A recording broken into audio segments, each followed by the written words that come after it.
We're back with a Fox News alert. President Trump has called off more attacks on Iran, saying the parameters of a deal have been agreed to that would open the Strait of Hormuz and end Iran's nuclear threat. He is also reminding Iran that the U.S. is, quote, locked and loaded if no deal is reached. Well, this comes as Secretary of State Marco Rubio says there needs to be a regime change.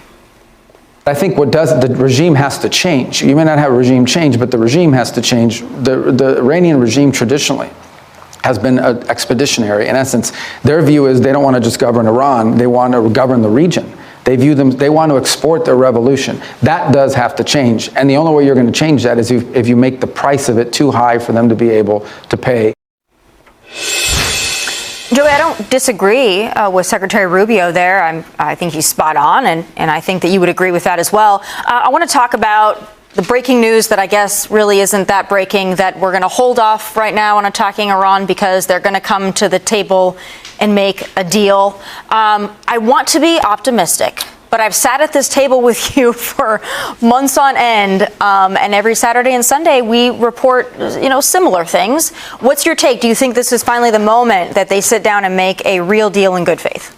I'd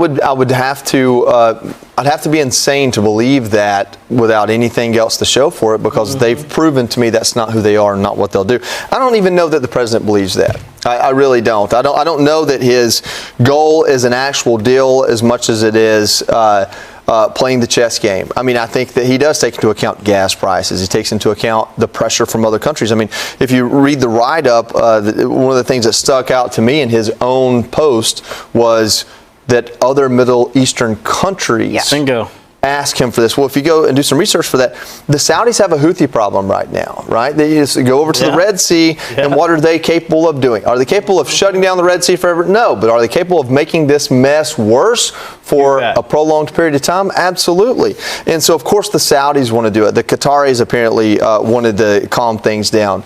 I think, was it UAE was the only one who was like, no, hit them again. And so there's differing opinions depending on what capability, what defensive capabilities some of these countries have, what liabilities they have. At the end of the day, I think if President Trump had his rathers, he would encourage and entice the Middle East to police its own, just like he would like the Europe to police its own. And maybe that's an underlying mission here that he doesn't get to talk about loudly and proudly at the bully pulpit. Maybe he's taking some arrows in order to get that done. I don't know.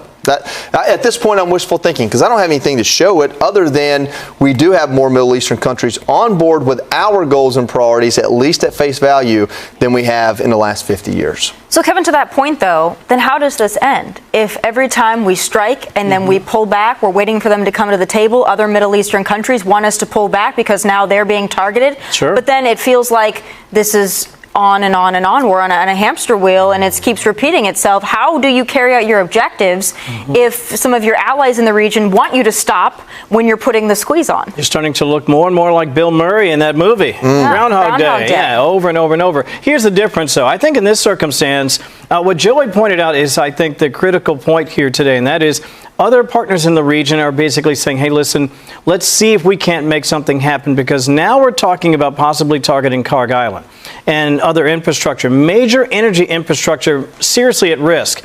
That doesn't just impact the Iranians moving forward, their ability to recover from this war, and the people. Again, don't forget the Iranian people, not just the IRGC and some of the mullahs in the regime, but they're real people that were trying to leave with at least a country intact. I think the other part of this is, and I would just say this very quickly, is I know that he wants to make a deal. That's his nature. He wants peace. That's his nature.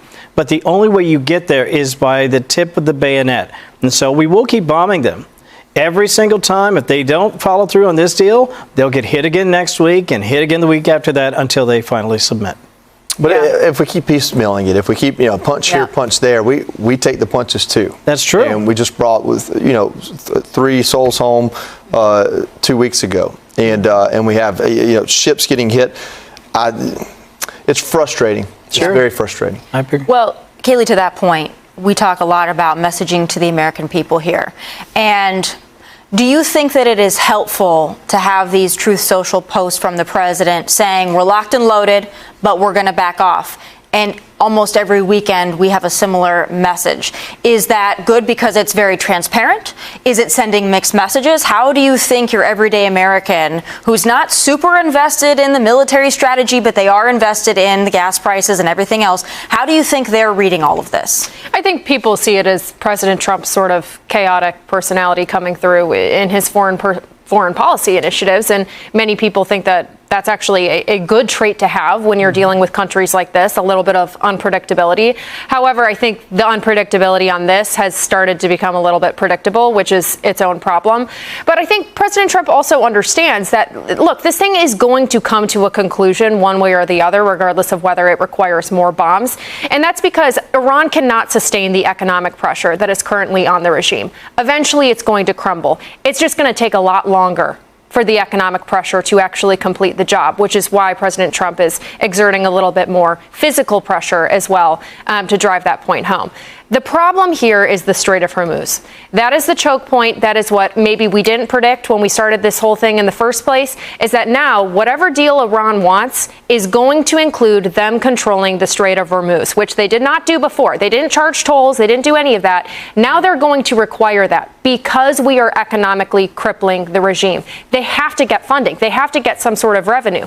And that is why every single one of these peace deals has collapsed, is because Iran refuses to let up on that issue, because they know that it is only a matter of time before the economy goes completely under.